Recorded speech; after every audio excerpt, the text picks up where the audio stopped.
नमस्कार, आप देख रहे हैं आज तक। आपके साथ मैं हूं सईद अंसारी। बड़ी खबर इस वक्त आ रही है अफगानिस्तान से। अफगानिस्तान के काबुल में एक बड़ा आतंकवादी हमला हुआ है। अफगानिस्तान के आंतरिक मंत्रालय के दफ्तर में यह हमला किया गया है। यह आत्मघाती हमला है।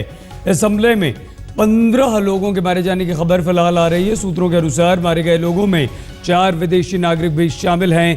तालिबान ने इस हमले की जिम्मेदारी ली है।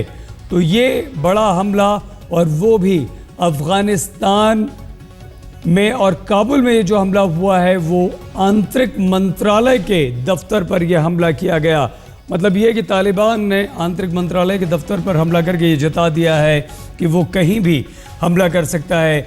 आंतरिक मंत्रालय भी क्यों ना हो, वहाँ पर भी वो हमला कर सकता है। तो काबुल में ये बड़ा आतंकवादी हमला है, आत्मघाती हमला बताया जा रहा है।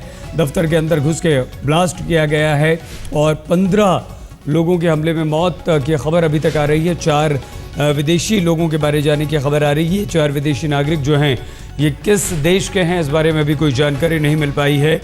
तो अफगानिस्तान की राजधानी काबुल में आंतरिक मंत्रालय का दफ्तर है जहां पर यह हमला किया गया है, और तालिबान ने हमला करने के तुरंत बाद इसकी जिम्मेदारी भी ले ली है।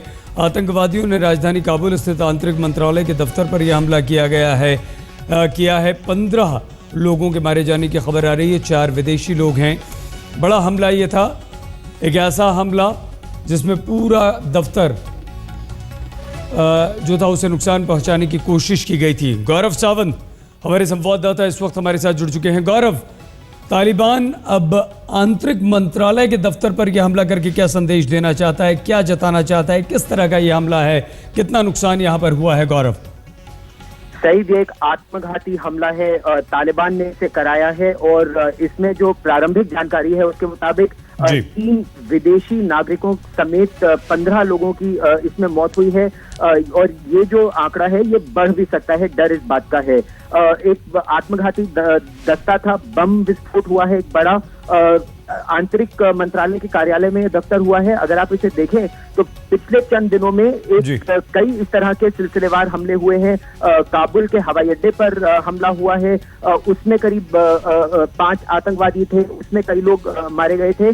अफगानिस्तान में इस समय राजनीतिक संकट है। 2 राष्ट्रपति पद के प्रत्याशी हैं। एक ऑडिट हो रहा है कि उनमें से कौन चुनाव जीता है। अमेरिकी सेना वहां से धीरे धीरे हटने की अब कगार पर है, और ऐसी परिस्थिति में तालिबान एक बार फिर अपना वर्चस्व स्थापित करने की कोशिश कर रहा है। लेकिन अफगानिस्तान सेना में हमारे सूत्रों के मुताबिक उनको फिलहाल मुंह तोड़ जवाब दिया जा रहा है। और हालांकि इस तरह के हमले हो रहे हैं, लेकिन तालिबान पर भी अफगानिस्तानी सेना जवाबी कार्रवाई कर रही है। सईद, गौरव, जो आपने आंतरिक राजनीतिक संकट का जिक्र किया है, इसमें तालिबान किस तरह से ये हमला करके अपनी उपस्थिति दर्ज कराना चाहता है, और तालिबान का इसमें किस तरफ ज्यादा इंटरेस्ट नजर आता है? गौरव, देखिए, पाकिस्तान की मदद से अफगान तालिबान लगातार ये प्रयास कर रहे हैं कि वो एक बार फिर राजनीतिक संकट जो अफगानिस्तान में है वो बढ़ता जाए, गहराता जाए।